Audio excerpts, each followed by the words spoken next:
اعوذ باللہ من الشیطان الرجیم بسم اللہ الرحمن الرحیم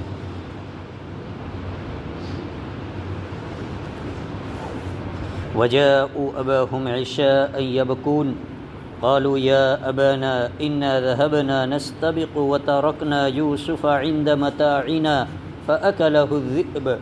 وما أنت بمؤمن لنا ولو كنا صادقين وجاءوا على قميصه بدم كذب اور آئے وہ لوگ یوسف علیہ السلام کا قمیص کرتا لے کر بدم کذب اس پر جھوٹا خون لگا کر قال بل سولت لكم انفسكم امرا یعقوب علیہ السلام نے کہا کہ یہ تمہارے نفس نے کوئی بات بنا لی ہے فصبر جمیل بس میں صبر کروں گا صبر جمیل واللہ المستعان علی ما تصفون اور اللہ سے مدد طلب کروں گا علی ما تصفون جو کچھ کہ ہوا ہے وجاء السيارة فأرسلوا واردهم فأدلى دلوه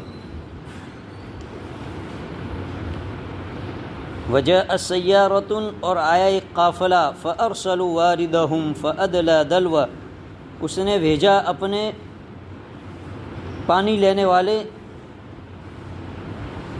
کی غرض سے پانی لینے کی غرض سے فأدلى دلوه انہوں نے اپنی ڈول رسی کے ذریعے سے کنویں میں ڈالی قال یا بشرا ھذا غلام تو کہنے لگا خوشخبری ہو یہ تو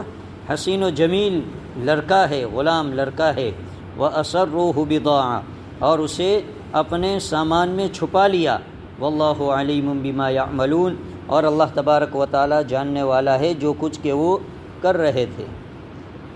وَشَرَوْهُ بِثَمَنٍ بَخْسٍ دَرَاهِمَ مَعْدُودَةٍ اور ان لوگوں نے چند گنے چنے قلیل درہم کے عوض میں اسے بیچ دیا فروخت کر دیا وَكَانُوا فِيهِ مِنَ الزَّاهِدِينَ اور یہ لوگ تھے ہی بے رغبت گزشتہ کل سنا کہ یوسف علیہ السلام کو ان کے بھائیوں نے اپنے ساتھ لے جا کر کنویں کے اندر ڈال دیا غرض باپ سے جدا کرنا تھا باپ سے دور کرنا تھا لکھا ہے کہ یوسف علیہ السلام اس کنویں کے اندر 3 دن رہے 3 دن تک یوسف علیہ السلام اس کنویں کے اندر رہے اور ان 3 دن یوسف علیہ السلام کا بھائی جس کا نام یہودا تھا جس کو ماقبل میں بھی ہم نے سنا کہ یوسف علیہ السلام اس کے پاس جا کر سفارش کر رہے تھے کہ آپ ہمیں بچائیے آپ بڑے بھائی ہیں آپ والد نے ذمہ داری آپ کو سپرد کی تھی تو وہ یہودا روزانہ یوسف علیہ السلام کے لیے اپنے گھر سے کھانا اور پانی بھائیوں سے اور اپنے گھر والوں سے چھپ کر لے کر اس کنویں تک پہنچتا تھا اور یوسف علیہ السلام کو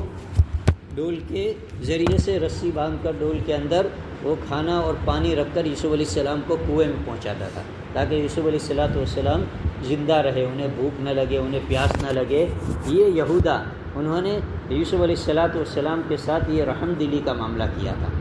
یہ 3 دن تک یہ سلسلہ چلا 3 دن یوسف علیہ السلام کنویں کے اندر رہے اب وہ کنواں بعض بتلاتے ہیں کہ بیت المقدس کے قریب تھا وہ کنواں جہاں پر آج بیت المقدس جنہیں ہم کہا جاتا ہے مسجد اقصی اس کے قریب تھا بعض لوگوں کا کہنا ہے کہ وہ کنواں ان کے گاؤں سے 3 مائل دور پر تھا کچھ ہی دور پر تھا بعض لوگ کہتے تھے کہ یہ کنواں مدین ہی کے اندر تھا یہ لوگ جہاں رہتے تھے وہیں پر تھا یہ کنواں خالص چوپایوں کے لیے تھا کہ چوپائے اس سے فائدہ اٹھائے جانور لوگ اس سے فائدہ اٹھائے اس لیے کہ لکھا ہے کہ اس کنویں کا پانی نمکین تھا کھارا تھا لیکن یوسف علیہ السلام کو کنویں کے اندر بھائیوں نے ڈالا تو اس کے بعد اس کنویں کا پانی میٹھا ہو گیا تفسیر مظہری میں قاضی ثناء اللہ پانی پتی رحمۃ اللہ علیہ نے یہ لکھا ہے غرض وہ کنواں بعض لوگ کہتے ہیں کہ بہت قریب تھا بعض لوگ کہتے ہیں کہ دور تھا 3 دن تک یہ معاملہ رہا ادھر ان کے بھائی رات کے وقت جیسا گزشتہ کل سنا کہ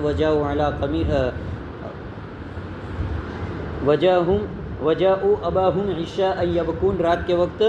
روتے ہوئے آئے اور ان کے والد سے جھوٹ موٹ کا ایک بہانہ بتایا کہ ہم کھیل کود کر رہے تھے اور یوسف کو اپنے ساز و سامان کے پاس چھوڑا تھا اور بھیڑیے نے کھا لیا، اور پھر ان کا قمیص کرتا لائے تھے۔ یہ کرتا بڑا قیمتی تھا۔ فرماتے ہیں کہ ابراہیم علیہ السلام کو جس وقت نمرود نے آگ میں ڈالا اور ابراہیم علیہ السلام آگ میں پھینکے گئے تو اس وقت ابراہیم علیہ السلام کے کپڑے اتار لیے گئے تھے اور آگ میں ڈالا تھا نمرود نے۔ تو جبرائیل علیہ السلام نے، چونکہ اللہ کا حکم ہوا تھا آگ کو کہ سلامتی والی بن جا، کوئی نقصان نہیں پہنچایا آگ نے ابراہیم علیہ السلام کو۔ جبرائیل علیہ السلام آسمان سے یہ کرتا لے کر آئے تھے اور یہ کرتا ابراہیم علیہ السلام کو پہنایا تھا۔ ابراہیم علیہ السلام نے اس کے بعد وہ کرتا اسحاق علیہ السلام کو دیا، یعنی اپنے بیٹے کو۔ انہوں نے وہ کرتا یعقوب علیہ السلام کو دیا، اور انہوں نے اس کرتے کا، یعقوب علیہ السلام نے اس کرتے کا تعویذ بنا کر گلے میں ڈال دیا تھا یوسف علیہ السلام کو۔ کرتے کا تعویذ بنا کر گلے میں ڈال دیا تھا کہ جس سے ان کی حفاظت ہو۔ تو یہ کرتا یوسف علیہ السلام کا وہ کرتا بھائی لوگ کیا کر کے لائے؟ یعقوب علیہ السلام کے پاس خون میں لت پت کر کے لائے، بکری کے بچے کا خون اس پر جھوٹ موٹ کا لگا دیا۔ یعقوب علیہ السلام نے جب کرتے کو دیکھا اور خون کو دیکھا تو وہ پہچان گئے کہ یہ جھوٹ موٹ کا خون ہے، یہ کوئی بھیڑیے کا خون، یوسف علیہ السلام کا خون نہیں ہے، اور بھیڑیے نے کھایا بھی نہیں ہے۔ یعقوب علیہ السلام ان بیٹوں سے کہنے لگے کہ یہ بھیڑیا بڑا عقل مند اور ہوشیار تھا، اس لیے کہ وہ کرتا لے کر، اس لیے کہا جاتا ہے کہ انسان کو کچھ کام کرنا ہے اور کچھ ہوشیاری کرنی ہے تو اس کے لیے عقل بھی چاہیے۔ عقل کے اعتبار سے اگر کچھ الٹ سلٹ انسان کرنا چاہے گا تو وہ ہو سکتا ہے کہ ظاہری اعتبار سے کچھ سکسیس ہو جائے وہ کام اس کا، اگرچہ غلط وہ غلط ہی ہوگا۔ تو یہ یوسف علیہ السلام کے بھائیوں نے کرتے پر خون تو لگا دیا بکری کے بچے کو ذبح کر کے، لیکن وہ کرتا بالکل صحیح سالم تھا۔ تو صحیح سالم کرتا دیکھ کر یعقوب علیہ السلام پہچان گئے کہ اگر بھیڑیے نے حملہ کیا ہو تو یہ کرتا پھٹا ہوا ہونا چاہیے۔ اس لیے بھائیوں سے کہہ رہے کہ بڑا عقل مند اور ہوشیار بھیڑیا تھا کہ یوسف علیہ السلام کو پورا کا پورا کھا لیا بھیڑیے نے، اور کرتا بالکل صحیح سالم رہا۔ یعنی پہلے کرتا نکال لیا ہوگا بھیڑیے نے، پھر حملہ کیا ہوگا یوسف علیہ السلام پر۔ اس سے یہ مسئلہ معلوم ہوا کہ دنیا کے اندر قاضی کو اور فیصلہ کرنے والے کو یہ بات ضروری ہے کہ جب فیصلہ کرنے کے لیے بیٹھے، ایسا نہیں کہ قاضی ہی کو گھر کے بڑے ہیں کسی معاملے میں فیصلہ کر رہے ہیں، یا دو آدمیوں میں لڑائی جھگڑا ہو گیا اور تیسرا آدمی ان کے درمیان فیصلہ کرنے کے لیے، صلح کرنے کے لیے بیٹھا ہے، تو فرمایا کہ ان کے لیے جہاں پر دونوں فریقین کی بات سنیں، اس کے ساتھ ساتھ قیاس، اپنی عقل سے بھی کچھ فیصلہ کرنا چاہیے، قیاس کا بھی استعمال کرنا چاہیے۔ کہ انہوں نے بیٹوں کی باتیں تو سنی یعقوب علیہ السلام نے، لیکن اپنی عقل بھی لگائی کہ یہ کہہ رہے ہیں کہ بھیڑیا کھا گیا اور یہ خون اس پر لگا ہوا ہے، لیکن عقل کہہ رہی ہے کہ بھیڑیے نے اگر کھایا ہو تو یہ کرتا صحیح سالم نہ ہو، پھٹا ہوا ہونا چاہیے۔ جانور جب حملہ کرتا ہے تو کہیں نہ کہیں تو خراش کے نشان ہوں گے کپڑوں پر، ایسا تو بالکل تھا نہیں۔ تو یہ ایک مسئلہ معلوم ہوا۔ خیر، یعقوب علیہ السلام کہتے ہیں کہ خواب بھی دیکھا تھا یعقوب علیہ السلام نے کہ پہاڑ کے اوپر یعقوب علیہ السلام تھے اور اس کے دامن میں نیچے یوسف علیہ السلام تھے، اور دیکھا کہ 10 بھیڑیے آئے اور 10 بھیڑیوں نے آ کر یوسف علیہ السلام پر حملہ کیا، لیکن یوسف علیہ السلام کسی طرح بچا کر زمین میں غائب ہو گئے۔ تو یہ اس کی تعبیر اس معاملے سے کی تھی۔ یعقوب علیہ السلام نبی تھے، اللہ نے انہیں بھی تعبیر کا علم دیا تھا، خواب کا علم دیا تھا، انہیں پتہ تھا، لیکن اگر کھلم کھلا بھائیوں کے سامنے اگر یہ بات کہتے کہ تم ہی بھیڑیے ہو، سچ مچ کے بھیڑیے نے نہیں کھایا، تم ہی انسانی شکل میں بھیڑیے ہو، اور تم ہی نے میرے یوسف کو کیا کر دیا ہے، غائب کر دیا ہے، مجھ سے دور کر دیا ہے۔ لیکن یعقوب علیہ السلام نے یہ بات ان کے سامنے نہیں کہی۔ اب اس کے بعد کہہ رہے وجہ السیارۃ، اب یہ لوگ بھائی لوگ کنویں میں ڈال کر آ گئے، 3 دن تک یہودا ان کے پاس جاتا تھا۔ اب ایک قافلہ وہاں سے گزر ہوا، یہ قافلہ ملک شام سے آیا تھا اور مصر جانا تھا انہیں، اور کہہ رہے ہیں کہ راستہ وہ بھٹک گیا۔ جب راستہ بھٹک گیا تو انہوں نے اس کنویں کے قریب تھوڑے دور پڑاؤ ڈالا، کہ اب راستہ بھٹک گیا اور پھر انہیں پانی کی ضرورت پیش آئی۔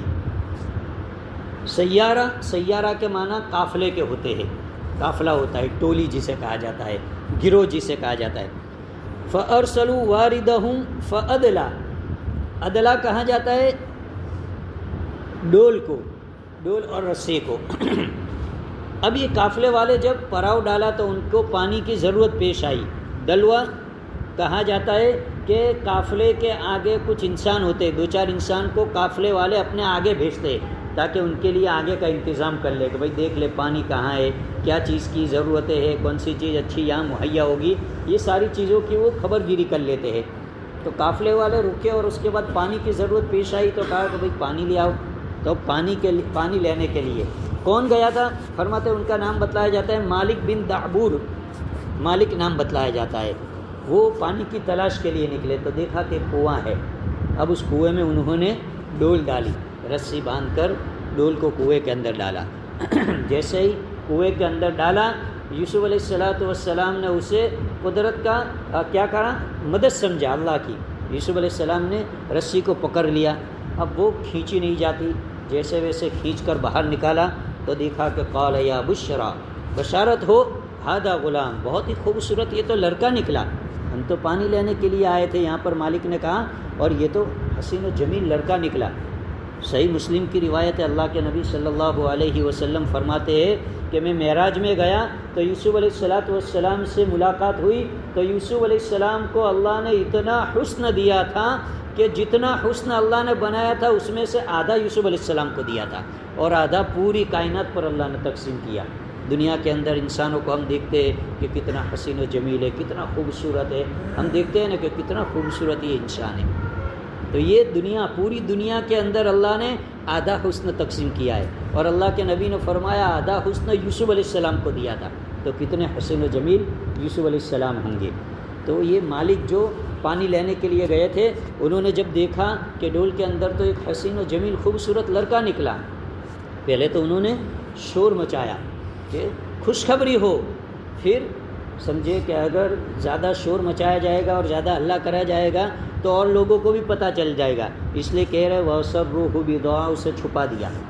سامان میں، اپنے تجارت کے سامان میں چھپا دیا کہ اسے جا کر مصر جا کر بیچ دیں گے تاکہ اچھی خاصی قیمت آئے گی، پیسے آئیں گے، ورنہ ابھی سب کو پتہ چل گیا تو اس میں سب کا حصہ دینا پڑے گا، اس لیے کیا کہہ رہا وَأَسَرُّوهُ بِضَاعَةً وَاللَّهُ عَلِيمٌ بِمَا يَعْمَلُونَ۔ اب جب یہ قافلے والوں نے ڈول کے اندر یوسف علیہ السلام کو نکال لیا اور یہودا روزانہ جیسے کھانے کے لیے دینے جاتا تھا، تیسرے دن جب کھانا دینے کے لیے گیا دیکھا کہ یوسف نہیں ہے، آ کر فوراً بھائیوں کو کہا کہ یوسف نہیں ہے کنویں میں، معلوم ہوتا ہے کوئی نکال کر لے گیا ہے، کہ تلاش کرو، لے گیا ہے تو ادھر ادھر کہیں لے جائے یہ تو اچھا ہے، لیکن کہیں واپس گھر نہ آ جائے یوسف علیہ السلام، ورنہ ہمارا بھانڈا پھوٹ جائے گا، ہمارا راز فاش ہو جائے گا ابا کے سامنے کہ بھیڑیے نے کھا لیا ہے اور ہلاک ہو گیا۔ تو سب بھائی لوگ اب واپس اسی جنگل میں جہاں کنواں تھا اس طرف گئے، اب دیکھا دور سے کہ ایک قافلے نے پراؤ ڈالا ہوا ہے، اس قافلے والوں کے پاس پہنچے تو دیکھا کہ یوسف وہاں پر تھا، یوسف وہاں پر تھا علیہ السلام۔ تو یہ بھائی لوگ اس قافلے والوں سے کہہ رہے ہیں کہ یہ ہمارا بھاگا ہوا غلام ہے، یہ تو ہمارا غلام ہے، بھاگ کر یہاں آ گیا ہے اور آپ نے اسے اپنے قبضے میں لے لیا۔ تو اب یہ لوگ تھوڑے ڈر گئے کہ کہیں ہم پر چوری کا الزام نہ لگ جائے، چوری کا الزام نہ لگ جائے، کیونکہ یہ تو کہہ نہیں سکتے کہ ہم کنویں سے نکال کر لائے، یہ تو نہیں کہہ سکتے وہ، کیونکہ انہوں نے آ کر اپنا دعویٰ دائر کیا، یہ تو ہمارا غلام ہے، بھاگ کر آ گیا ہے یہ۔ تو یہ قافلے والے ڈر گئے کہ کہیں ہم پر ابھی چوری کا الزام لگ جائے گا اور کہیں ہم پکڑے نہ جائے، اس لیے اب انہوں نے وَشَرَوْهُ بِثَمَنٍ، شرو یہ عربی اعتبار سے خرید و فروخت کے لیے بھی بولا جاتا ہے، بیچنے کے لیے بھی بولا جاتا ہے اور لینے کے لیے بھی بولا جاتا ہے۔ آدمی چیز بیچ رہا ہے اس کو بھی کہا جائے گا شرو، اور اس کے پاس سے اگر کوئی خرید رہا ہے، لے رہا ہے وہ چیز، اسے بھی کہا جائے گا۔ تو اگر اس کی نسبت یعقوب علیہ السلام کے بیٹوں کی طرف کر رہے ہیں تو یہاں بیچنے کے معنی میں آئے گا وَشَرَوْهُ بِثَمَنٍ، ان لوگوں نے بیچ دیا معمولی درہموں کے بدلے میں، بھائیوں نے یوسف علیہ السلام کو بیچ دیا۔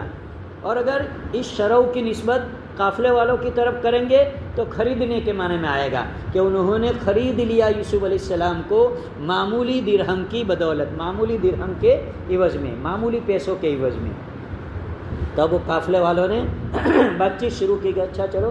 بھاگا ہوا ہے تو کہ ہمیں اسے بیچنا ہے۔ یوسف علیہ السلام کے بھائیوں نے کہا بیچنا ہے تو کہ کتنے میں؟ اب یہاں پر دراہم معدودہ یہ لفظ جب بولا جاتا ہے تو عرب کا یہ قانون تھا کہ وہ جب زیادہ پیسوں سے کسی چیز کا سودا کرتے تھے تو اس کو پیسے وزن سے دیا کرتے تھے، کیونکہ ان کے یہاں سونے کے سکے وغیرہ رائج تھے تو اسے وزن کر کے دیتے تھے۔ اگر لمبا چوڑا سودا ہوتا تھا تو اس کو وزن سے پیسے دیتے تھے، اور معمولی ہوتا تھا تو اس کو درہم کے گن کے دیتے تھے۔ علامہ قرطبی رحمۃ اللہ علیہ اور عبداللہ ابن مسعود، علامہ قرطبی تو کہتے ہیں کہ معمولی درہموں میں انہوں نے خرید لیا یا بیچ دیا۔ عبداللہ ابن مسعود فرماتے ہیں کہ 40 درہم میں یا 20 درہم میں، 20 درہم میں انہوں نے اپنے بھائی کو قافلے والوں کے سپرد بیچ دیا، اور پھر 2 درہم تقسیم کر لیے 200 بھائیوں نے، 2 درہم لے لیے کہ چلو ایک کام ہو گیا اپنا۔ انہیں پیسہ کمانا تو مقصود نہیں تھا، ان کا مقصود تو صرف کیا تھا کہ باپ سے یوسف علیہ السلام کو دور کرنا، یہ مقصود تھا۔ ورنہ اگر وہ جانتے کہ یہ کیسی ہستی ہے اور یہ کون ہے اور یہ کیا ہے تو یہ 10 درہم اور 20 درہم اور 40 درہم میں سودا کرتے ہی نہیں یہ بھائی لوگ۔ اب سامنے قافلے والوں نے انہیں خرید لیا، اور خرید کر لکھا ہے تفسیر کے اندر ایک قول کہ وہ لوگ قافلے کے ساتھ ساتھ تھوڑے دور تک گئے، یوسف علیہ السلام کے بھائی تھوڑے دور تک قافلے والوں کے ساتھ گئے، اور قافلے والوں سے بھی کہنے لگے کہ یہ بھگورا غلام ہے، اسے بھاگنے کی بہت عادت ہے، اس لیے اسے تم برابر باندھ کر لے جانا، کہیں ایسا نہ ہو کہ راستے میں تمہارے قبضے میں سے بھی چھوٹ جائے، بھاگ جائے اور واپس چلا جائے اس کے گھر، اس لیے بھاگنے کی عادت ہے، اس کو باندھ کر۔ بیچارے قافلے والوں کو کیا معلوم تھا کہ یہ کون ہے، اللہ آگے انہیں کیا مرتبہ دینے والا ہے اور یہ کیا سازش، اسی لیے تو اللہ کہہ رہا ہے واللہ علیم بما یعملون۔ یہ لوگ جو کچھ کر رہے تھے، بھائی لوگ جو کچھ یوسف کے ساتھ کر رہے تھے وہ بھی اللہ جانتا تھا، اور قافلے والے جو کچھ یہ معاملہ کر رہے تھے قافلے والے نہیں جان رہے تھے، لیکن اللہ جان رہا تھا کہ یہ کیا ہو رہا ہے۔ چنانچہ یہ لوگ مصر لے کر پہنچے، درمیان کی ساری چیزیں قرآن نے، اس لیے کہ قرآن جو کام کی باتیں ہیں، جو ضرورت کی باتیں ہیں وہی بیان کرتے ہیں، قصے کہانیاں قصے بیان کرتا ہے قرآن انبیاء کے اور قوموں کے حالات وغیرہ، لیکن جو ضرورت کی چیزیں ہوتی ہیں وہی بیان کرتا ہے۔ یہ ناولوں کی طرح اور دنیا کی قصے کہانیوں کی کتابوں کی چوپڑیوں کی طرح یہ نہیں ہے قرآن کہ اس میں برابر اس کو لمبی کرتے جاؤ، قصہ بڑھاتے جائے، وارتا کو بڑھاتے جاؤ چوپڑی کے اندر، ایسا نہیں ہے۔ تو قرآن نے کوے سے لے کر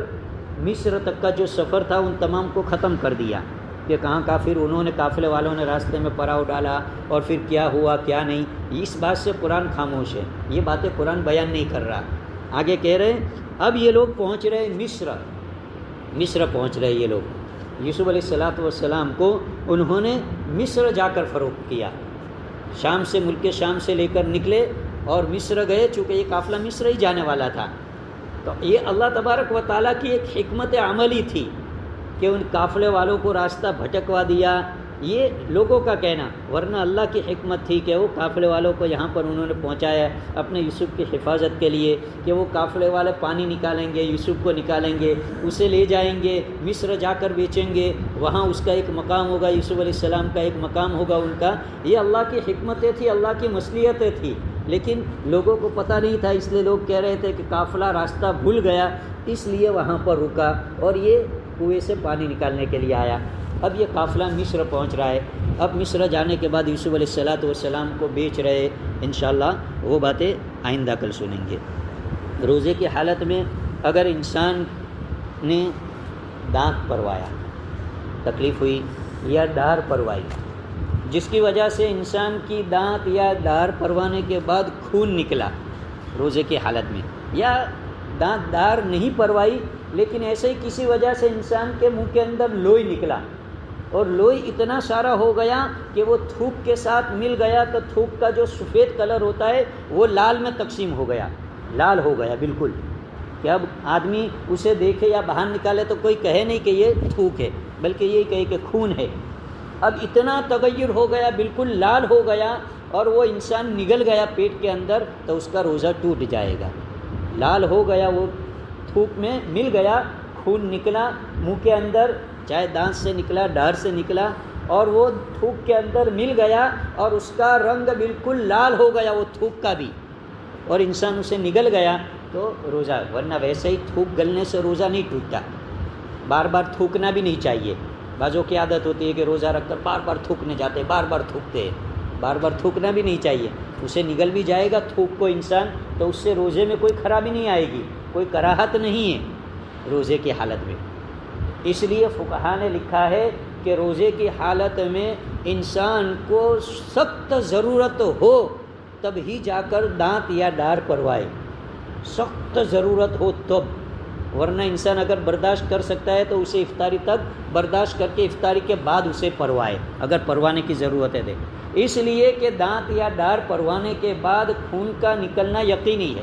کسی کو کم نکلے گا، کسی کو زیادہ نکلے گا، لیکن خون ضرور نکلے گا۔ دانت پروائے گا انسان یا ڈار پروائے گا تو خون ضرور نکلے گا، تو انسان کو بچنا چاہیے۔ ہاں بہت سخت زیادہ تکلیف ہے کہ اب چھٹکا ہی نہیں ہے، پروانا ہی پڑے گا، دانت یا ڈار کو پروانی ہی پڑے گی تو روزے کی حالت میں پرا سکتا ہے، لیکن پھر وہ خون کے معاملے میں احتیاط کرے کہ اگر خون نگل جائے گا انسان تو اس کا روزہ ٹوٹ جائے گا۔ ایک مسئلہ یہ۔ دوسرا مسئلہ یہ ہے کہ روزے کی حالت میں انسان نے اپنی پیشاب کی جگہ سے کوئی دوا